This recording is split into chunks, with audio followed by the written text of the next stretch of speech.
Hollywood silver screen presenting rear window. ये एक बहुत ही बेहतरीन कहानी है और इस कहानी में ये दिखाया जाता है कि एक आदमी जिसके पैर में फ्रैक्चर है, जो कई हफ्तों से अपने बेड से अपनी चेयर से नहीं उठा, कैसे वो अपने कमरे में बैठे बैठे अपनी खिड़की से बाहर देखकर एक मर्डर मिस्ट्री को सुलझा देता है। आज तक हॉलीवुड में जो 100 बेहतरीन फिल्में बनी हैं, उन फिल्मों में पहले इसका रैंक 42 था और अब ये 48वें नंबर पर है। तो कहानी शुरू होती है चेल्सी मैनहट्टन शहर से, जहाँ पर एक सोसाइटी दिखाई जाती है और इसी सोसाइटी में एक घर है जेफ का, जिसके पैर में फ्रैक्चर है और वो पिछले कई हफ्तों से अपने घर पर ही है। वो दिन भर घर पर बोर होता रहता है, इसीलिए खिड़की के पास बैठा रहता है। उसकी खिड़की से कई और घर दिखते हैं। दरअसल यहाँ पर गर्मी बहुत ज्यादा होती है, इसलिए लोग हमेशा अपने घरों की खिड़कियों को खुला रखते हैं। जेफ के घर से उसे एक डांसर का घर दिखाई देता है, जिसे वो नाम देता है मिस टॉर्सो। एक घर दिखाई देता है एक औरत का जो अकेली रहती है, वो उसे नाम देता है मिस लोनली हार्ट्स। एक घर उसे एक पियानिस्ट का दिखाई देता है। एक घर में एक न्यूली मैरिड कपल रहता है। एक घर में एक मिडिल एज्ड कपल रहता है जिनके पास एक कुत्ता भी है जो हमेशा गार्डनिंग करते रहते हैं। उसे एक घर एक मूर्तिकार का भी दिखाई देता है जो हमेशा मूर्तियां बनाती रहती है। और एक घर होता है थॉरवेल्ड का, जो कि अपनी पत्नी के साथ वहां पर रहता है। उसकी पत्नी हमेशा बेड पर रहती है क्योंकि वो बीमार है। थॉरवेल्ड एक ट्रैवलिंग ज्वेलरी सेल्समैन है। जेफ खुद एक फोटोग्राफर है जिसकी कुछ हफ्ते पहले काम करते हुए टांग टूट गई थी। उसकी टांग में फ्रैक्चर हो गया और अगले एक हफ्ते में उसका फ्रैक्चर खुल जाएगा। जेफ की देखभाल करने के लिए यहाँ पर हर रोज एक नर्स आती है जिसका नाम स्टेला है और स्टेला चाहती है कि जेफ को अब लिसा के साथ शादी कर लेनी चाहिए, जो कि जेफ की गर्लफ्रेंड है। लेकिन जेफ ऐसा नहीं करना चाहता क्योंकि लिसा का और जेफ का दोनों का लाइफस्टाइल बहुत अलग है। लिसा एक हाई क्लास लड़की है जबकि जेफ की जिंदगी बहुत नॉर्मल है। लेकिन ये सिर्फ जेफ की सोच है। लिसा ऐसा नहीं सोचती। वो जेफ से प्यार करती है और अपनी जिंदगी उसके साथ बिताना चाहती है।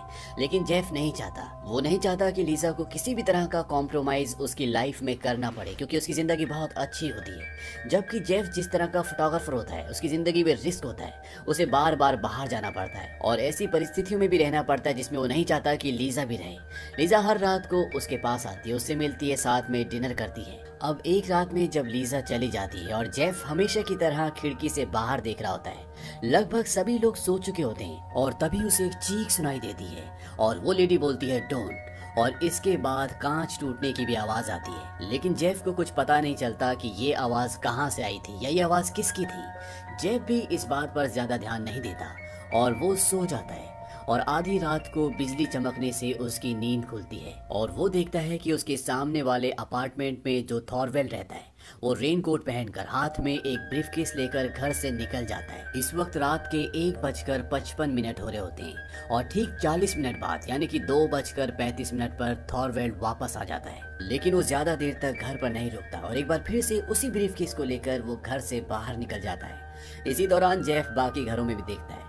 यहाँ पर जो लेडी होती है जिसे वो लोनली हार्ट्स कहता है, दरअसल उसका एक इमेजिनरी बॉयफ्रेंड होता है जिससे वो हमेशा बातें करती है, कभी उसके लिए डिनर का टेबल सजाती है।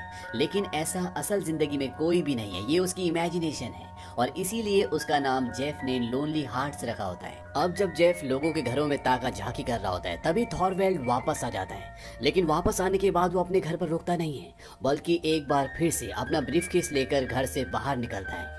इस बात से जेफ को शक होता है और अगले दिन जब उसकी नर्स आती है तो वो उसे बताता है कि कल रात को थॉरवेल्ड 3 बार अपने घर से बाहर गया और उसके हाथ में उसकी ज्वेलरी के सैंपल्स का सूटकेस भी था। स्टेला कहती शायद काम से गया हो। जेफ कहता है रात को वो भी 3 बार, ऐसा नहीं हो सकता। जेफ को उस पर शक होता है। स्टेला कहती सुबह से कुछ हुआ।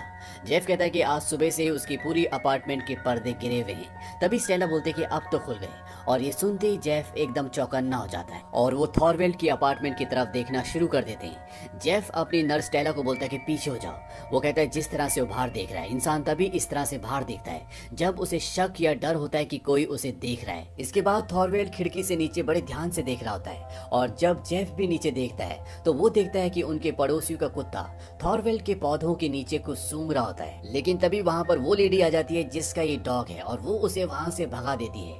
अब स्टेला के जाने का वक्त हो जाता है और जब वो जा रही होती है तो जेफ उससे अपनी दूरबीन मांगता है और स्टेला उसे उसकी दूरबीन देकर वहां से निकल जाती है। जेफ लगातार दूरबीन से थॉरवेल्ड के घर की तरफ देखता है। वो देखता है कि वो अखबार में कुछ लपेट रहा है और साथ ही अपने सूटकेस में बहुत सारी ज्वेलरी रख रहा है। और थॉरवेल्ड आज काम पर भी नहीं गया होता। शाम को जब जेफ की गर्लफ्रेंड लीसा आती है तो वो उसको सब कुछ बताता है। वो कहता है कि कल रात को 3 बार थॉरवेल्ड अपने घर से बाहर गया और आज वो जॉब पर भी नहीं गया। और साथ ही साथ उसकी वाइफ के कमरे के पर्दे लगातार पूरे दिन गिरे हुए थे और ना ही थॉरवेल्ड अपनी पत्नी के कमरे में गया। उसको दरअसल पूरी तरह से शक है कि थॉरवेल्ड ने अपनी पत्नी को मार दिया। वो लीसा को कहता है कि आज वो सिर्फ व्हाइट कलर की सैंडो पहनकर बाहर निकल गया। और जब वो लीसा से बात ही कर रहा होता है कि थॉरवेल्ड वापस आ जाता है। उसके हाथ में एक रस्सी होती है और अब वो अपनी पत्नी के कमरे में भी जाता है, लेकिन वो खिड़कियां नहीं खोलता। और जब जेफ दूरबीन से ये सब कुछ देख रहा होता है तभी लीसा उस पर गुस्सा हो जाती है। वो कहती है कि इस तरह से किसी के घर में दूरबीन से झांकना और मन गढ़ंत कहानियां बनाना ये सब गलत बात है। जेफ कहता है कि मैं जानबूझकर नहीं कर रहा। उस आदमी की पत्नी बीमार है और आज सुबह से ना तो वो खुद उसके कमरे में गया और ना ही कोई उसे देखने के लिए गया, इसीलिए मुझे शक है। और साथ ही साथ कोई भी आदमी अपने घर में रस्सी, आरी, छुरे ये सब लेकर नहीं आता, जो कि मैंने देखा है। अब ये दोनों जब बहस कर ही रहे होते हैं तभी दिखाते हैं कि थॉरवेल्ड के कमरे के बाहर वो एक बहुत बड़ा लकड़ी का संदूक लेकर आता है। और ये देखने के बाद लीसा को भी शक हो जाता है कि जरूर कुछ ना कुछ गड़बड़ है। जेफ जो कह रहा है उसमें कोई ना कोई सच्चाई जरूर है। और लीसा भी अब इस काम में उसका साथ देती है। वो सामने वाली अपार्टमेंट पे जाती है और वो फोन पर जेफ को बताती है कि उसके घर का एड्रेस यानी कि घर का नंबर क्या है, उसका नाम क्या है। और इसके बाद जेफ लीसा को बोलता है कि तुम घर चली जाओ। जेफ देखता है कि थॉरवेल्ड के पूरे घर में अंधेरा होता है, खिड़कियां खुली होती है और थॉरवेल्ड अंधेरे में बैठा है। अगले दिन जेफ अपने एक दोस्त को कॉल करता है। दरअसल ये एक जासूस है और इसका नाम होता है डॉयल। और अब यहाँ पर जो जेफ की नर्स होती है जिसका नाम स्टेला है, उसे भी जेफ की बातों पर यकीन है। और तभी ये दिखाया जाता है कि थॉरवेल्ड के घर पर 2 आदमी आते हैं। दरअसल ये कुरियर वाले होते हैं और वो उस लकड़ी के बॉक्स को वहाँ से लेकर निकल जाते हैं। डॉयल को अभी तक यहाँ पर आ जाना चाहिए था लेकिन वो नहीं आता, इसीलिए स्टेला भागते हुए नीचे जाती है ताकि वो उस गाड़ी का नंबर नोट कर सके जिसमें वो बॉक्स लेकर गए हैं। लेकिन इससे पहले कि वो ऐसा कर पाती वो गाड़ी वहां से निकल जाती है। इसके बाद डॉयल जेफ के पास आ जाता है और जेफ डॉयल को बताता है कि मैंने जो कुछ देखा उससे ये पूरा संदेह होता है कि उस आदमी ने अपनी पत्नी को मार दिया। मैंने उसके घर में देखी है छुरियां, आरियां, रस्सियां और अब एक बहुत बड़ा ट्रंक। और साथ ही साथ उसकी बीवी जो हमेशा कमरे में बैठी रहती थी, जो बीमार थी, अब वो वहां पर नहीं है। डिटेक्टिव डॉयल जेफ की बातों पर यकीन नहीं करता। वो कहता है कि अगर उसने खून किया होता तो अभी भी वो अपने अपार्टमेंट में नहीं बैठा होता बल्कि वो कहीं चला जाता। हो सकता है कि उसकी पत्नी बाहर छुट्टियों पर गई हो। जेफ कहता है कि वो बीमार थी, वो छुट्टियों पर नहीं जा सकती। डॉयल कहता है ठीक है, मैं इसकी रिपोर्ट तो नहीं करूंगा लेकिन मैं इसकी खुद इन्वेस्टिगेशन करूंगा। और ये कहकर वो वहां से चला जाता है। और शाम को जब वो इन्वेस्टिगेशन करके वापस आता है तो वो जेफ को बताता है कि मुझे पता चला है कि थॉरवेल्ड की पत्नी वापस अपने गाँव चली गई है। ये बात मुझे सुपरिटेंडेंट ने बताई और सुपरिटेंडेंट को ये बात बताई थी खुद थॉरवेल्ड ने। लेकिन जेफ उसकी बात पर यकीन नहीं करता। वो कहता है क्या उसकी पत्नी को किसी ने ट्रेन पर चढ़ते हुए देखा था? हो सकता है कि सुपरिटेंडेंट ने उससे पैसे खाए हो। लेकिन डॉयल को ऐसा नहीं लगता। जेफ डॉयल को बोलता है क्यों ना तुम उसके अपार्टमेंट पे जाओ, वहां तुम्हें हजारों सबूत मिल जाएंगे जिससे ये साबित हो जाएगा कि थॉरवेल्ड ने अपनी पत्नी का खून किया है। लेकिन डॉयल ऐसा करने से मना कर देता है। वो कहता है कि अगर मैं थॉरवेल्ड की अब्सेंस में उसके घर गया और पकड़ा गया तो मुझसे मेरा बैच छीन लिया जाएगा और मैं अपने डिटेक्टिव के बैच को खोना नहीं चाहता। और साथ ही साथ डॉयल उसे ये भी बताता है कि मुझे थॉरवेल्ड के मेल बॉक्स में एक लेटर मिला है जिसको कल 3:30 पर भेजा गया था। और वो उसे लेटर पढ़ के बताता है। उस लेटर में लिखा होता है कि मैं ठीक ठाक पहुंच गई हूँ, पहले से बेहतर महसूस कर रही हूँ, लव एना। और ये नाम थॉरवेल्ड की पत्नी का होता है। लेकिन जेफ किसी भी बात पर डॉयल की बातों पर यकीन नहीं करता और वो लगातार अपनी दूरबीन से थॉरवेल्ड के घर की तरफ देखता रहता है। वो देखता है कि वो अपना सामान इकट्ठा कर रहा होता है और साथ ही साथ वो अपनी पत्नी का हैंड बैग भी खोलता है जिसमें ज्वेलरी होती है। और जब शाम को जेफ की गर्लफ्रेंड लीसा उसके पास आती है तो वो उसे सारी बातें बताता है। वो कहता है कि लगता है कि थॉरवेल्ड यहाँ से भागने की कोशिश कर रहा है, वो अपना सामान इकट्ठा कर रहा था। उसने अपनी वाइफ का हैंड बैग भी चेक किया और उसके अंदर वो ज्वेलरी देख रहा था। लीसा जेफ को कहती है कि मुझे भी इस बात पर शक है क्योंकि जब कोई औरत कहीं ट्रिप पर जाती है तो वो कभी भी अपने उस हैंड बैग को जो वो हमेशा अपने बेड के पास रखती है उसे छोड़कर नहीं जा सकती। और साथ ही साथ कभी भी कोई लेडीज ज्वेलरी को बैग के अंदर नहीं रखती क्योंकि ऐसा करने से ज्वेलरी खराब हो सकती है। और अगर उसकी पत्नी यहाँ से अपने घर या किसी ट्रिप पर गई है तो वो अपनी ज्वेलरी अपने साथ जरूर ले जाती। अब यहाँ पर डिटेक्टिव डॉयल भी आ जाता है और डॉयल को इन्वेस्टिगेशन के दौरान किसी ने बताया था कि जिस रात को जेफ ने ये चीख सुनी थी उसकी अगली सुबह 6 बजे थॉरवेल्ड को और उसकी पत्नी को किसी ने कहीं जाते हुए देखा था। लेकिन यहाँ पर जेफ को और लीजा को इस बात पर शक है।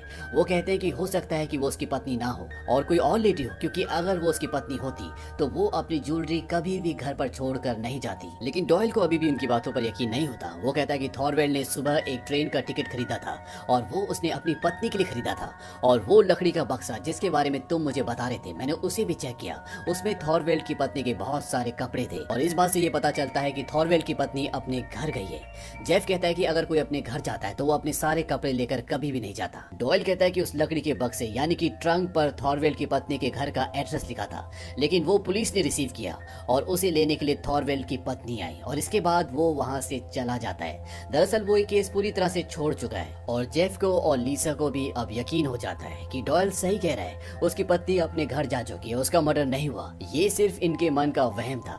इसके बाद ये दोनों आपस में बातें करना शुरू कर देते हैं और तभी वहाँ पर किसी औरत के रोने की आवाज आती है और जब ये अपनी खिड़की के कर्टन्स ऊपर करते हैं तो ये देखते हैं कि उनके पड़ोस में रहने वाली औरत के कुत्ते को किसी ने मार दिया होता है और इसीलिए वो रो रही होती है।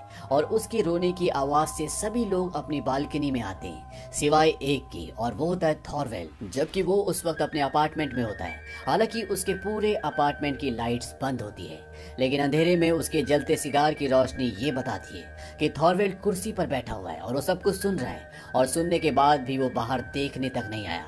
और इस बात से अब जेफ को और लीजा को शक हो जाता है कि कहीं ना कहीं थॉरवेल्ड ने इस कुत्ते को मारा है, क्योंकि कुछ दिनों पहले वो कुत्ता क्यारी में फूलों के पौधों के नीचे कुछ खोद रहा था और उस वक्त उस कुत्ते की मालकिन ने उसे भगा दिया था। और अब जेफ को, लीजा को और स्टेला को ये लगता है कि थॉरवेल्ड ने वहाँ पर कुछ ना कुछ छुपाया है, हो सकता है कि वो मर्डर का सबूत हो। अब इन्हें एक बार फिर से ये शक होना शुरू हो जाता है कि थॉरवेल्ड ने अपनी पत्नी को मार दिया, और जो औरत सामान लेने के लिए स्टेशन पर आई थी वो थॉरवेल्ड की पत्नी नहीं बल्कि कोई और थी। और उन फूलों के पौधों के नीचे थॉरवेल्ड ने उन औजारों को, हथियारों को छुपाया है जिससे उसने अपनी पत्नी को मारा है। लीजा कहती है कि रात होने पर मैं वहां जाऊंगी और देखूंगी कि वहां पौधों के नीचे क्या है। तभी ये तीनों देखते हैं कि थॉरवेल्ड अपने घर की दीवारों को साफ कर रहा होता है। ऐसा लगता है कि वो दीवारों से कोई निशान मिटा रहा है और इसके बाद वो अपना सामान भी पैक करना शुरू कर देता है। अब जेफ को एक आइडिया आता है और वो एक लेटर लिखता है। उस लेटर में वो लिखता है कि तुमने उसके साथ क्या किया। वो लेटर वो लीसा को देता है और लीसा थॉरवेल्ड के अपार्टमेंट पे जाती है और उसके दरवाजे के नीचे से वो लेटर उसके कमरे में डाल देती है। हालांकि थॉरवेल्ड उसका पीछा करने की भी कोशिश करता है, लेकिन लीसा किसी तरह से वहां से निकल जाती है। और उस लेटर को पढ़ने के बाद थॉरवेल्ड थोड़ा सा परेशान दिखता है। अब लीजा और स्टेला दोनों नीचे उन पौधों के नीचे देखने जाना चाहती है कि वहाँ पर थॉरवेल्ड ने क्या छुपाया है, लेकिन थॉरवेल्ड अभी भी घर पर है, इसीलिए वहाँ पर जाना उनकी जान को खतरा हो सकता है। जेफ कहता है कि मैं इसे घर से निकालता हूँ। वो टेलीफोन डायरेक्टरी से थॉरवेल्ड का नंबर निकालता है और वो थॉरवेल्ड को कॉल करता है। जेफ कहता है कि मुझे तुम्हारी पत्नी के मर्डर के बारे में पता है और अगर तुम चाहते हो कि ये बात मैं पुलिस को ना बताऊं तो मुझे एक जगह आकर मिलो। वो उसे जगह का पता बताता है। हालांकि थॉरवेल्ड शुरू में आनाकानी करता है, लेकिन कुछ ही पलों बाद वो घर से निकल जाता है और उसके निकलने के बाद लीजा और स्टेला नीचे जाते हैं और वो पौधे के नीचे खोद कर देखते हैं, लेकिन वहां पर उन्हें कुछ भी नहीं मिलता। अब लीजा ये तय करती है कि वो थॉरवेल्ड के अपार्टमेंट में जाएगी और वो किसी तरह से थॉरवेल्ड के अपार्टमेंट में चली जाती है और वहां पर वो चीजें यानी कि सबूत ढूंढना शुरू कर देती है। और जब वो ये कर ही रही होती है कि तभी थॉरवेल्ड वापस आ जाता है। लीजा घर के अंदर है और थॉरवेल्ड भी अब घर के अंदर आ चुका है। इस बात से जेफ पूरी तरह से घबरा जाता है और वो पुलिस को कॉल करके थॉरवेल्ड के घर का पता बताता है। वो कहता है कि वहां पर एक आदमी एक औरत को मार रहा है। वहीं थॉरवेल्ड अंदर जाकर देखता है कि उसकी पत्नी का वो बैग जो उसने सूटकेस के अंदर रख दिया था वो सूटकेस के ऊपर होता है। उसे इस बात से शक होता है कि घर पर कोई है और जब वो पीछे मुड़ के देखता है तो दरवाजे के पीछे लीजा होती है। इसके बाद लीजा को पकड़ लेता है और उससे वो मांगता है कि उसने उसके बैग से क्या निकाला है। लीजा ने दरअसल उसकी पत्नी की अंगूठियां बैग से निकाली होती है और वो उसे वापस कर देती है। और इसके बाद थॉरवेल्ड घर की लाइट्स बंद कर देता है क्योंकि वो उसे मारना चाहता है और घर से जेफ ये सब कुछ देख रहा होता है, लेकिन उसके पैर में फ्रैक्चर है, वो कुछ भी नहीं करता। जेफ इस बात से बहुत परेशान हो जाता है, लेकिन तभी वहां पर पुलिस आ जाती है और थॉरवेल्ड को दरवाजा खोलना पड़ता है। थॉरवेल्ड पुलिस को बताता है कि ये लड़की मेरे अब्सेंस में मेरे अपार्टमेंट में घुस गई, ये चोरी कर रही थी और पुलिस अब लीसा को अरेस्ट कर लेगी। लेकिन तभी लीसा इशारे से जेफ को बताती है कि उसकी पत्नी की वेडिंग रिंग जो कि उसके बैग से उसने ले ली वो उसकी उंगली में है। और जब ये इशारा वो जेफ को कर रही होती है तो थॉरवेल्ड देख लेता है और वो समझ जाता है कि सामने की अपार्टमेंट से कोई उस पर नजर रख रहा है। अब लीसा को पुलिस अपने साथ अरेस्ट करके ले जाती है क्योंकि उसके ऊपर चोरी का, किसी के घर में जबरदस्ती उसकी अब्सेंस में घुसने का आरोप है और जेफ अपनी नर्स स्टेला को उसकी जमानत के लिए भेजता है। इसके बाद जेफ अपने दोस्त डिटेक्टिव डॉयल को कॉल करता है और वो उसे बताता है कि लीसा को अरेस्ट कर लिया गया है और साथ ही साथ वो उसे ये भी बताता है कि लीसा के पास थॉरवेल्ड की पत्नी की वेडिंग रिंग है और अगर वो जिंदा होती तो अपनी वेडिंग रिंग को कभी भी अपनी उंगली से नहीं निकालती। और वो उसे कहता है कि उस रात को, जिस रात को उसने चीख सुनी थी, उस रात को थॉरवेल्ड कई बार अपने कमरे से, अपने घर से बाहर गया और हर बार उसके पास सूटकेस था। अगर वो अपना सामान लेकर बाहर गया होता तो उसका सामान घर पर नहीं होना चाहिए था, लेकिन अभी भी उसका सारा सामान घर पर है। डॉयल कहता है कि तुम चिंता मत करो, मैं लीसा को छुड़ाने के लिए पुलिस स्टेशन जा रहा हूँ। और इसके बाद वो फोन रख देता है और तभी दोबारा फोन की घंटी बजती है और जेफ बोलता है कि थॉरवेल्ड के घर की सारी लाइट्स बंद है, लेकिन दूसरी तरफ से कोई भी आवाज नहीं आती। और तभी उसे सीढ़ियों पर किसी के कदमों की आहट सुनाई देती है जो उसी के कमरे, उसी के अपार्टमेंट के अंदर आ रहे हैं। इस बात से जेफ डर जाता है क्योंकि उसके पैर में फ्रैक्चर है, वो चल भी नहीं सकता। और अगले पल ये दिखाया जाता है कि थॉरवेल्ड दरवाजा खोलकर अंदर आ जाता है। कमरे में पूरी तरह से जेफ ने अंधेरा किया होता है। थॉरवेल्ड उससे बोलता है कि तुम मुझे पकड़वा सकते थे, लेकिन तुमने ऐसा क्यों नहीं किया। जेफ उसकी बात का कोई भी जवाब नहीं देता। इसके बाद थॉरवेल्ड कहता है कि मुझे वो अंगूठी चाहिए जो तुम्हारी गर्लफ्रेंड मेरे घर से लेकर गई है। जेफ कहता है कि अब अंगूठी तुम्हें कभी नहीं मिलेगी क्योंकि वो पुलिस के पास है।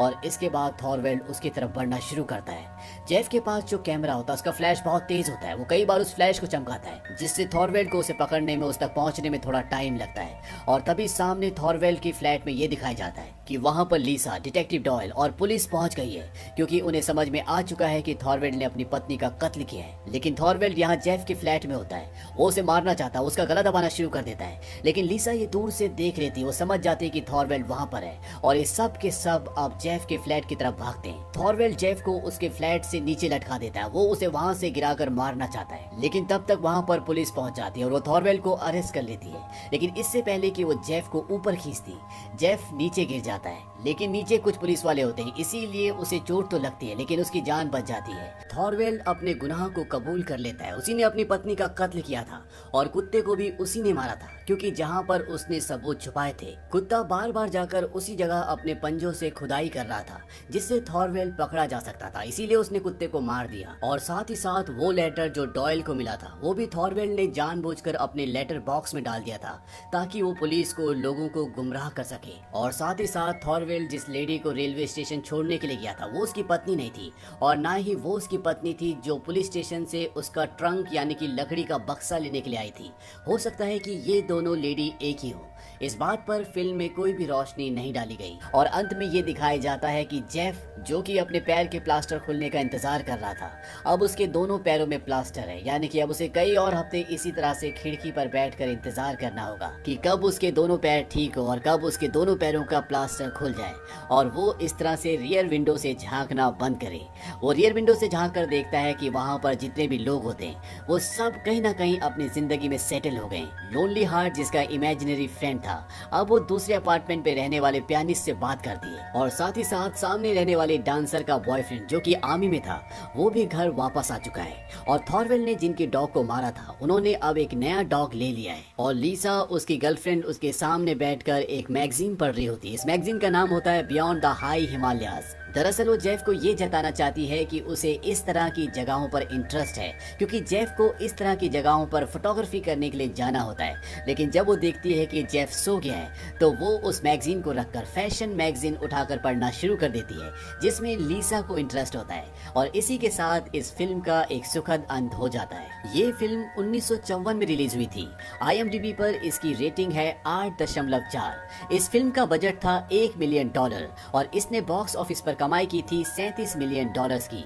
उम्मीद करते हैं कि ये कहानी आपको पसंद आई होगी।